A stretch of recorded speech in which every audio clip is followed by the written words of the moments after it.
Today, Mark, let's cut to the chase in a manner of speaking and focus on editing and how this process helps tell the story in a motion picture. And cutting and recutting is often what it's all about. Indeed, editing usually completes a whole sequence of processes involved in creating a motion picture before the film is rated and a marketing and promotional campaign creates a buzz for the feature, and prints arrive in theaters. In an era when a commercially viable motion picture can cost if not hundreds of millions of dollars to produce, by necessity, the time between final edit and theatrical release can be many months to guarantee an audience. The editing process follows some pretty simple steps. Take the raw footage from the camera after it is developed, select the shots, and combine them into sequences which will themselves be combined to create an entire motion picture. And to most of us, completing these steps sounds easy enough. But in reality, editing a film extends beyond arranging shots into a completed project.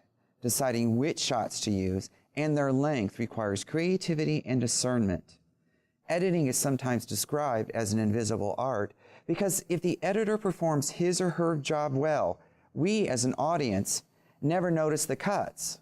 We're simply engaged in the story. Yeah, let's take a look from the 1950 film Cyrano de Bergerac. In this scene, the editor has opted to not use any cuts. The story and acting stand alone in what is called a long take. I wish to know who was responsible for last night's outrage at the Place de Nel. I understand, Your Eminence. Very well. And now I have news that should be more to your liking. I fear, in confidence, our uneasy armistice with Spain is doomed. My colonelcy? Your commission has been prepared. Oh, thank you, Uncle. Thank you. Oh, one thing more. Last night at the theater, the duel in rhyme.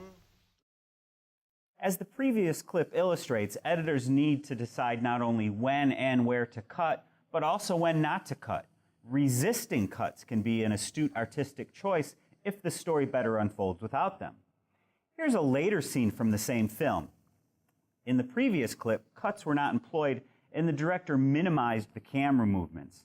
In the upcoming clip, cuts are still not apparent, but here the director opts for significant camera movement. See if you notice the results. You've done it now. You've made your fortune. He was willing to forget. There you go again, growling. Yes. This latest pose of yours, ruining every opportunity that comes your way, becomes exaggerated. Very well, then I exaggerate. There are certain things in this world a man does well to carry to extremes. Your precious independence, your white plume. What? How do you expect to succeed in life? What would you have me do?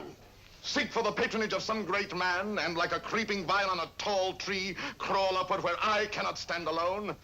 No, thank you. Be a buffoon in the vile hope of teasing out a smile on some cold face? No, thank you. Eat a toad for breakfast every morning, make my knees callous, cultivate a supple spine, wear out my belly groveling in the dust? No, thank you. With my left hand, scratch the back of any swine that... By using pans and zooms, we easily follow the characters, replacing cuts with fairly extreme dramatic camera movements.